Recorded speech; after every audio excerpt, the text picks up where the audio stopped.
Hey, on this episode of This is Gravel, I had a chance to interview Mike Friedman of Pedaling Minds out in Colorado. Bobby and Neil are in the studio answering your Dirty Kanza Q&A.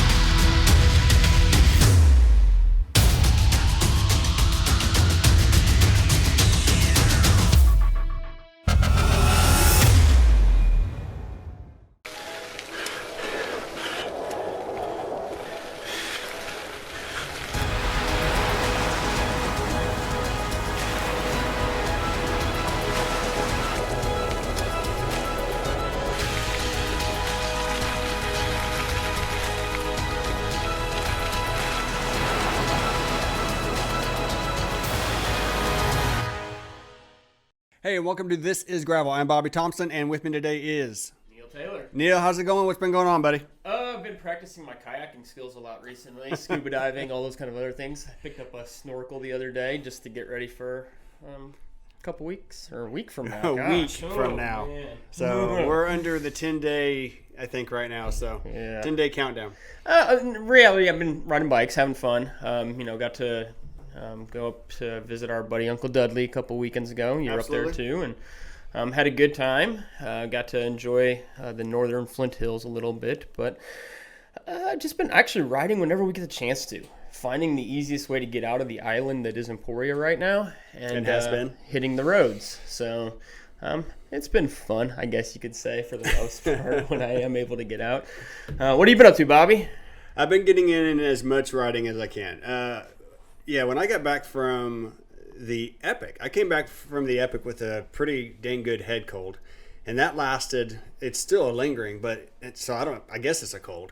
I went up to Maisie's and for the 120 miles, and I'll say that for the first time in forever, I did not finish the ride.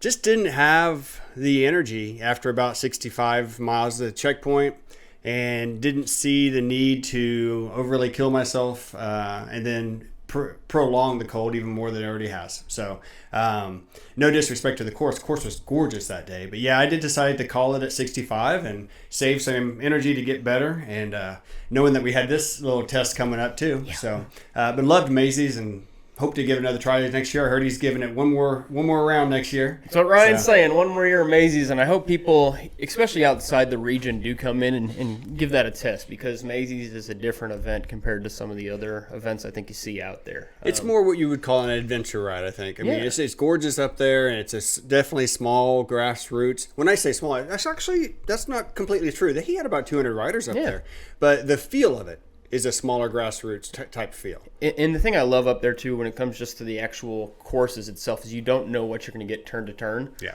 It like you said, it's an adventure ride. I mean, you might be on smooth, nice gravel, and I say smooth not because it's flat, but because it's nicely graded. And has a good line, and then you take a turn to the right or to the left, and all of a sudden it's like we're on single track basically. Yeah, exactly. Even though they call this a road, and so it's always good to get up there, and on a day like that when you still aren't feeling good, rest up, man. You got to get well. Yeah, and that was the whole point. So, other than that, it's been to calm a lot of fears. Yes, we have gotten a lot of rain here, but our roads, apart from what people don't realize, is that a lot of the roads that flood, we have two rivers that converge on Emporia. Yeah. And most of the roads that are near those rivers are the ones that you're seeing pictures of, and the fields that you're seeing flooded and everything. Once you get a few miles north or south of those two rivers, I mean, the roads are nice, packed, they drive fast. Your B roads are still going to be like any B road, dirt turns to mud. But the majority of our roads are really well-packed, well-maintained roads. And some of these roads that were pretty flooded, this past Monday, a week ago, I guess, actually this past Monday, I went out for a 70-mile ride with a buddy, and, we had just been underwater, and all the roads are shut down and everything, and you could still get out and ride, and everything for the most part was dry outside of about a 10-foot little mud hole. Right. The thing is, the roads, even though they're underwater right now, they will be dry in 3 days. Right. If we don't have rain. Right. If the rain continues, yes, they'll be holding some water, but it'll be mostly like, you just riding through water. You're going to have spray everywhere. You're going to have, but it's not the hikeable mud. The hikeable mud is on the B roads, on the dirt roads. So, and thankfully, it's not 200 miles of B roads. It isn't. Or 100 miles or 50 miles of B roads. And even like we experienced last year, too, when we had a B road, that was usually in the course, something that we experienced in 2015. Did it get rerouted last year? Yeah. Right. Yeah. So, I think they're trying to avoid that. So you never know. This year, though, is special to you. You have some high schoolers that you've been riding with and kind of training up. And I know that you have some in the DK 100, the DK 50, about everything. You had the high school DK, the 35-mile high school race. Matt had a chance to sit and talk with, was it Peddler's Mind, I believe? Yeah, Peddling Minds. Yeah. Peddling Minds. And let's hear. Welcome to the show this week, Mike Friedman. How's everything out in Colorado right now? It's a dreary week. It's not usual weather patterns for Colorado, but it's been a good week. It's kind of the chaos before the show, getting ready for Kanza, really. Yeah, I'd trying to get everything organized and ready to go. That's the same thing for us here. We got thunderstorms. It's raining outside right now while we're filming this. Not what you look forward to when your people are planning to do 200 or 350 miles out through Flint Hills, but going to be a good week. But today we're here to talk a little bit about Peddling Minds and the program you started. Before we jump into that, kind of give us a little bit about your background. I started riding bikes when I was 5 years old. It's a memory that I have still to this day that I'll never forget. I started racing when I was 10 and raced professionally through my 20s and into my 30s and retired when I was 32. Got to race in some of the biggest one-day races in the world, Paris-Roubaix, Milan-San Remo, Tour of Flanders, the Olympics. So, my background is long in terms of cycling, in terms of just doing that activity. Yeah. So, after you retired, you started Peddling Minds. Give me a brief overview about what Peddling Minds is. I'm sure people that follow the Dirty Kanza and some of the things have seen some social media posts and that about it so far. Yeah, Peddling Minds is a nonprofit that I started when I retired to initially focus on teaching kids how to ride bikes in control.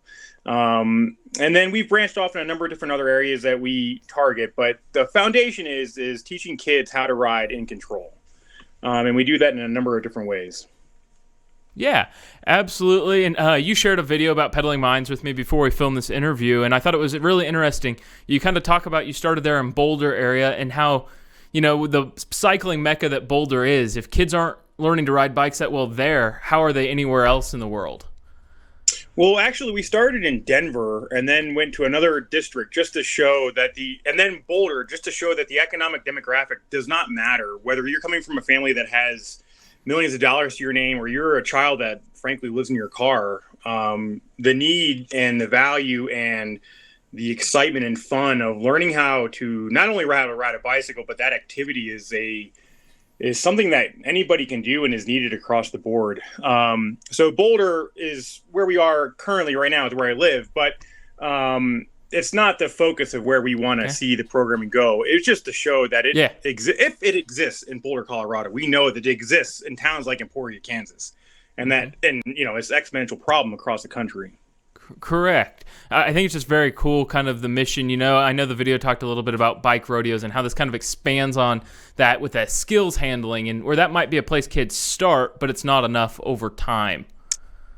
Yeah, a lot of people, especially parents, really think that, riding on two wheels with balance and wearing a helmet that sometimes, most of the time, doesn't fit right is a safe bike rider.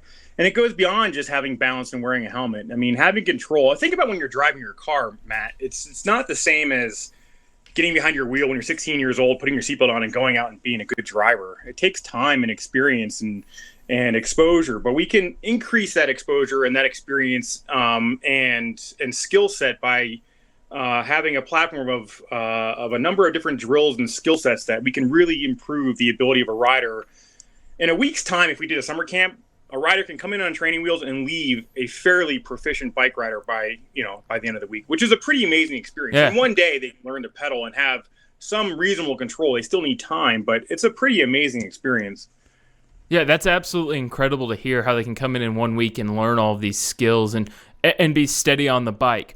What, though, Mike, is your favorite part of the whole program? Well, I mean, honestly, we're kind of tapping into it with that part of it. It's not just riding a bike, man. The emotional growth that comes with that sense of accomplishment, that perseverance, that getting back up when they fall down, that determination, that athlete's mindset, that is something that we try to convey when we are teaching. That seeing that struggle and that growth from someone who comes in scared and fearful to leaving knowing that they have this ability to go do this stuff and also get the families moving, that experience in that time frame is pretty powerful. Seeing that happiness, even just learning for someone how to pedal is it's a very emotionally laden thing that people really resonate with and feel, and you can see it. And that is probably my favorite thing, those two things together. Yeah, absolutely. Just watching that growth happen over time there on the bike, and it happens so quickly. Yeah. If you have a parent that's interested in their kid signing up or signing their kid up to come do this, what's something you might tell the parents to encourage them to do that? We are bringing in 4 hours, we can systematically introduce and change, even for a proficient rider, we can change the ability of your child's riding ability. And even if we don't improve, even if they come in and they're really, really good bike riders, they can go through, practice doesn't hurt, right? And so, but more often than not, we find areas that we can really improve on. And that improvement in those different skills can really make a safe bike rider and make a difference. I mean, stopping quickly is a big one. An emergency stop, if you can't stop fast because you're panicking and you have an accident from that panic emotion, that's something we can change, And so there's a wide diversity of abilities that we can target. And so this is a long-winded answer, but you should sign up because any practice that your child has, any involvement in any kind of riding atmosphere that we provide at Kanza is going to be a benefit. Yeah, absolutely with that. I guess talking about Kanza, they've kind of been a leader trying to get the high school race started up. I think it's about 30 miles. Last year was their first year with that. Continuing again with that this year, and now adding pedaling mines. What was it about Kanza that made you want to come out here?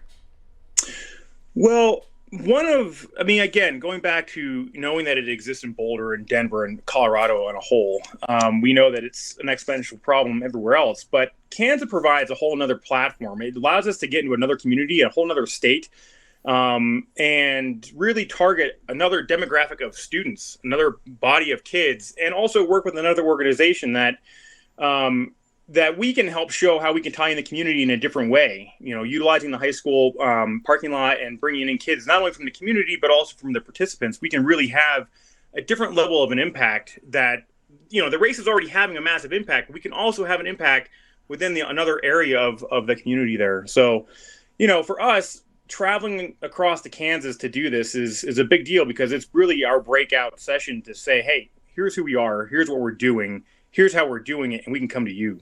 Yeah, absolutely. Very cool program there with Pedaling Minds. And Mike, before we wrap up today, if people want to get their kids signed up, how can they do that? Go through the DK website. There's a link on the website to sign up. It's worth the time. It's worth the money. For $35, you can come for a 4-hour clinic. You're working with 4-time Tour de France rider Danny Pate. You're working with me.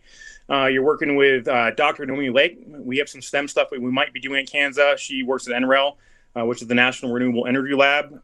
Taylor Finney and Lachlan Morden might be stopping by. So, I mean, the teachers are world-class athletes and scientists that are coming to really partake in this and be involved with it. So it's really going to be something special. Yeah, that's absolutely a world-class group right there coming to help teach the kids. Well, thank you so much for stopping in and doing this interview with us, Mike. Yeah, loved it. All right, awesome to hear. Thanks, Mike. Mike Friedman from Pedaling Minds. Yeah, pretty cool thing they got going on. I know some of the high schoolers are going to be out there helping them with that. A great thing, like you say, just to see kids get out on bikes of all ages, not just our high schoolers, but to have, kids that are, the age of my daughter, age of your daughters, age of my son getting out there and trying to learn how to ride bikes and ride them safely. Yeah. For the first prolonged period of riding bikes, I got a little taste of it. We had a Thursday night group ride last week. Yep. We had a pretty strong headwind coming back for the 10 miles. So I think we had 4 high school kids on there, and they were riding really well. And so I was trying to teach them and hopefully they picked up how to draft in the wind, how to work together in the wind. I'd wave them up. We're working on it. Yeah, I'd wave them up, and they'd get close to me. I'd be like, you got to sit here, ride on the wheel, but don't knock me down. Don't knock me down, but sit up on the wheel. And so they'd ride for a while, and then you could see they'd fall back a little bit, but then they'd come back up, and it was a lot of fun. So. I got some kids that are really good at it. I mean, there's one kid, I won't name names, but he is he will sit on my wheel, and I don't even realize he's there. I mean, he just sits really well. But then I've got some other kids that's like, I don't want to sit on your wheel. I could go out there and, because you know how it is when you're behind somebody, you're drafting, all of a sudden you feel good. You feel good. And so the moment they feel good, they want to take off and go around. And, then all of a sudden they just come right back to you in a little bit. It's like, okay, well, that's the whole idea of drafting. If you're going to save your energy, then you're going to get ahead of me, and I'm going to do that for a while. And working with somebody. We're working on the concept of drafting out there. Right. So. Well, it's good. It's good. Let's do a little Q&A. Awesome. All right. So, the fact that we are leading into Dirty Kanza. We are. We are less than 10 days away. We put out on social media, if you guys had any questions for us leading up to Dirty Kanza, because there's always questions when it comes to a big race like this that draws a lot of people in. And that kind of revolves around our first question. What's the best way to calm nerves going into the Dirty Kanza for the first time? I should have let you lead off with this one. It's thinking of it, planning ahead. Mm-hmm. The best way to calm the nerves is to have to sit down and plan your hydration and nutrition, what you're going to carry on the bike, how you're going to carry it on the bike, and to have your bike ready a few days before Dirty Kanza. Yes, that is a little bit more difficult when you're coming from out of town to an event, but we've all gone to events, and you can still sit down and a few days before you leave your home, you can plan for a couple of different situations and bring everything with you for those two situations. Whether it's cold, windy, rainy, muddy, if you plan for how many hours you're going to be on the bike in a couple of different situations, then you can plan out your hydration and nutrition to support those amount of hours.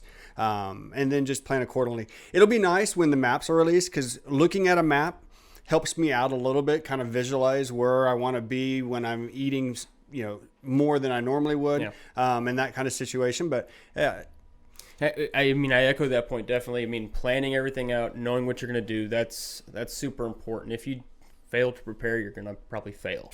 I've learned that one the hard way, as I'm sure maybe some of us have out there on races. So make sure, yes, definitely prepared.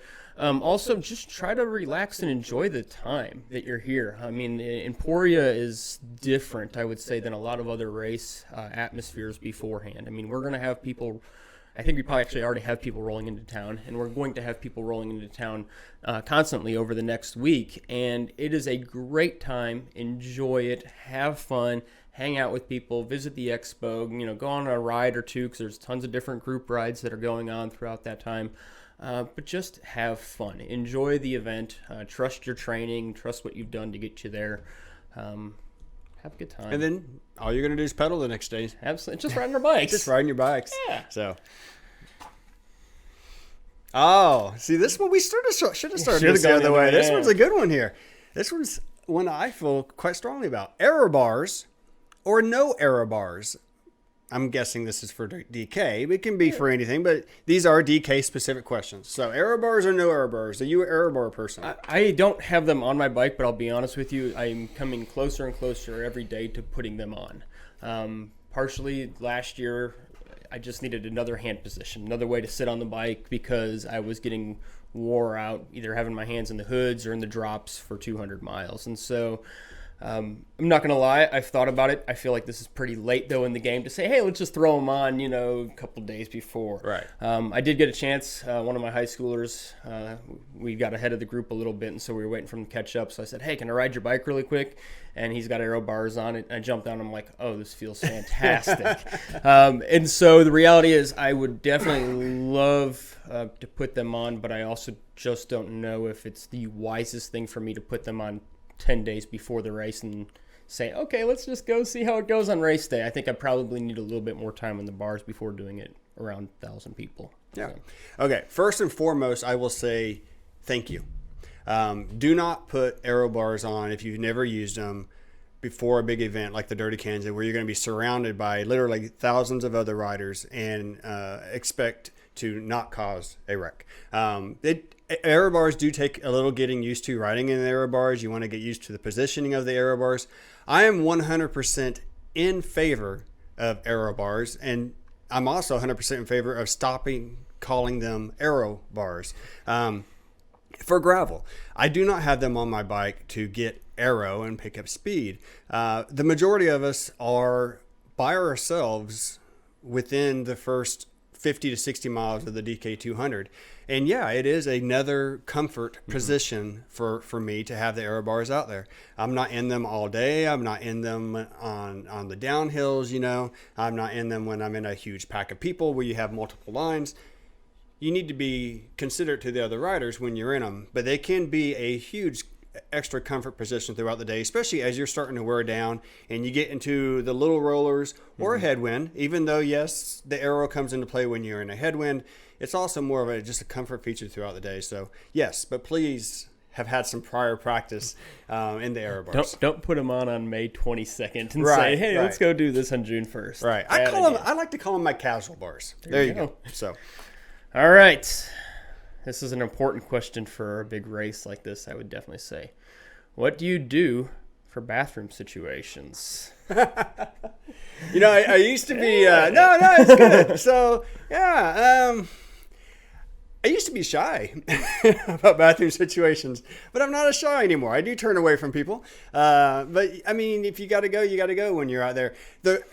Something on a long event that's going to come into play at some point in the day is stomach discomfort.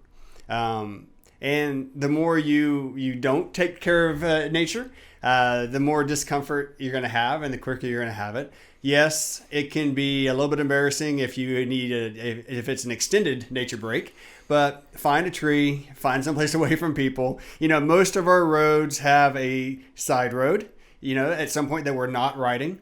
It's okay to take a right and get away from people a little bit as long as you enter the course exactly where you left the course. But yes, that does come up. You can plan ahead and be one of those people that carries, you know, tissue with you on the bike. Or you can be the more adventurous soul and find some vegetation nearby. Which I would say be careful when you do that. Yeah, I don't think I'd do that. But let's be honest, it comes into play. And eventually, I mean, you got to do what you got to do. So. We'll notice, I mean, you'll notice that morning, you're going to see people within the first 10 miles standing on the side of the road going to the bathroom. It's like, hey, did you not take care of that before we started the race? And I'm sure they did, but, you know, we have a lot of cups of coffee to drink in the morning and maybe some prehydration, and maybe we prehydrated a lot going into the race. And so I'm always obviously looking for a place to go. Having experienced the longer bathroom stays. Planning ahead, you know, like it. as So you're looking at that map ahead of time and you're thinking, you know what? That's where I want to go. Well, where's a good place to kind of get a little bit further away? I don't really want to have to go when we are 10 miles in and there are thousands of people all around. You know, if you can hold it for that little bit, hold it. Having said that, like I say, the longer bathroom situations, try to find, I guess you could say, a little more discreet place to go. I mean, you don't want to just hit that one on the side of the road. And so find something to get behind. Like you say, turn down maybe a different street. Bridges. I've definitely gone underneath a bridge before, kind of got down a little bit away in 2016 when my stomach went sideways. And that works. I'll tell you, it was probably one of the best things that ever happened to me that day. Just getting rid of that. Planning ahead, yes. I fold up a little bit of tissue, put it in my hydration pack, have it there just in case, because I'd rather go that way than vegetation or use a sock. I mean, you know, I just... I'd like to be prepared for things like that. But, you know, we also have a different situation, you and I, than like the ladies out there. There's going to be a lot of ladies again out there who this is probably an issue. Hey, what do we do? And bales of hay, tree, whatever you can find. And I mean, get away. Clothing companies have come a long way to help out with that also. Yeah, no, you got a lot of clothing companies taking care of that. I will say, one of the funniest things I've ever seen on the bike, just a real quick story, is so the DK15 wasn't the first mud year. We've had other muddy years. Yes. And one of the first years was about 15 miles into the ride. We had a pretty long section, about a mile of walking in the mud. And as soon as you turned left, you had just a little bit more mud before it dried up. Well, it was so funny because by that point, you're about an hour and a half in the race. And that was the point that, you know, somewhere at the front, someone said this would be a good position to go to the bathroom. Pretty soon, the entire fence line It's like one of those things when you see someone yawn and you yawn, well, the entire fence line was just lined up. So. Nice. I think it's worth mentioning. Remember, these are people's front yards, though. Oh yeah, absolutely. Yeah. Be courteous to the landowners. Yeah, and that's part of the reason I'd say too why the first 10 to 15 miles avoid it, maybe because we are a little bit closer to town. Not just the fact that you're talking about thousands of riders around you, but also at least in years past, in the first 10 miles or so, we've had a lot of spectators out on the course at different areas because the course has been similar, at least on its way out of town, and you definitely see a lot more houses within those first 15 miles. Well, and all that's what it is. But one of the funniest things just popped up. That is the first time I've ever seen Matt scramble for a microphone and plug it in just so he could throw something like that out there during one of our episodes. And it's on a bathroom break question. So that's pretty funny. All right, let's go to the next one here. Any suggestions for someone who's behind on training? Ride as much as you can the next 10 days. No, you're out of luck at this point. There is no cram sessions. This is what I told my high school kids actually this week because we had 4 inches of rain Monday and Tuesday. Yeah. And we want to get out and ride. We want to get and ride. You know what? If you're not ready at this point, guys, I'm sorry. If you're not ready 10 days, 12 days out, then you're probably not going to be ready in 10 to 12 days for 200 miles, 100 miles, whatever it is. But at the same time, go out there and ride because you never know what adrenaline can do. You never know what your body can do, and sometimes it might surprise you. Yeah, I'll put a little bit different spin on it. If you're not where you want to be at this point in your training, then change your expectations for the day and enjoy the day for what you get out of the day. You may have, if you're signed up for the 200 and you're exhausted and you're done after 100, then have a beautiful first 100. I mean, enjoy what you're going to get for as long as you're going to get it. Push your body as hard as you can push it, but know when to say when, and just take the day for what it gave you. If you're exhausted and you're wanting to stop at mile 130, and we're in it for our next checkpoints like mile 150, 160, whatever it is, enjoy those last 20 miles. Take some photos. I mean, accept the day for what it is. You never know. By doing that, you might still beat the checkpoint time at that checkpoint and be able to roll on. And by that time, you're going to finish. So my rule of thumb is you always want to get to the checkpoint and roll out of the checkpoint. You never know what's going to happen unless you roll out. And even if you have to get picked up 5 or 10 miles after rolling out of that checkpoint, at least you gave it a shot. You can recover by just riding the downhills and being gentle on the uphills and see what the day does. So. I've felt like junk riding into some checkpoints before. Yeah. And the moment I ride out, it's like, man, this is a whole new ride and everything feels better. So yeah, keep pushing forward. Definitely. Yeah. All right. Last question here. And this one definitely fits both of us. What's the week like here for local riders? Oh geez, Matt, how much time we got? So 3 minutes. Talk fast. Okay, I will say that up until I'll put it a different way. A few years ago, when the DK really blew up and we started doing this show, I'll be 100% honest with you. My pre-DK week completely changed, and I'm busier. We started having guests come to town and staying with us. That changed things. People start showing up for specifically out of town for DK on Wednesday now. It used to be Thursday you'd see the Jeep Club come in, and Friday morning is when people would start showing up. Now people are showing up on Wednesday, which is wonderful. I love having all the friends come to town. We chat. But it does mean that as a local rider, it's better to be prepared for the race and the event in the first part of the week rather than the latter part of the week, because all of a sudden you're going to find yourself Friday afternoon at the expo conversing, having a great time, and you got to run home and get your bike ready because you've been having such a great time all week long. So that part of it has changed. It does add a little bit to the stress and just getting to places, and plus you want to see everybody. You want to talk to everybody. You just can't. So you do as much as you can, and then as a local rider, I try to hit Friday morning is the GOO ride that takes off from downtown. It's changed the last couple of years, but it takes off from downtown. You can't miss it because last year there were hundreds of riders. Yeah. Right. So it takes off. I do try to hit that because it is a nice, moderately paced ride. It's a good spin the day of. Gives me the afternoon free. And then by 6 o'clock in the evening, I'm done. I'm shut off. I'm home. I'm chilling. I have the bike last minute little touches I want to do just to make myself feel confident. And it's just family time until 4 a.m. Yeah, it's beyond busy, I would say, this week. Last year, at least for me, it started to seem like on Tuesday because there was people rolling in town. I know Yuri came in and he was getting ready for XL, so it was like, hey, I want to go for a ride with some people.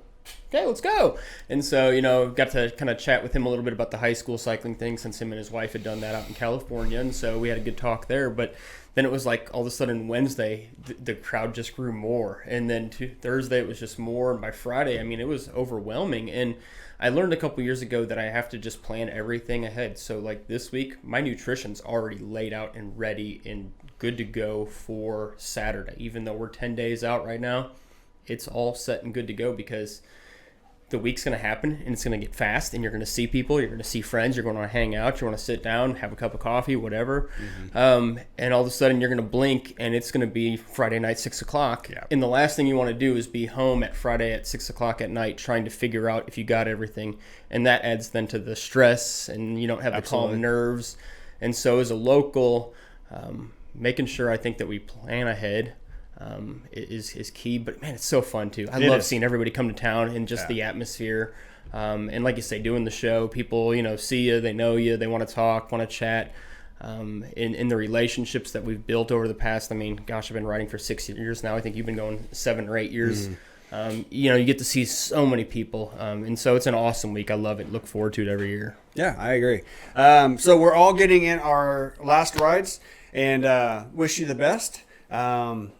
Enjoy this last weekend before DK. If you're coming to DK, look for us, find us, holler at us, and high fives and hugs. So we'll see you in a week.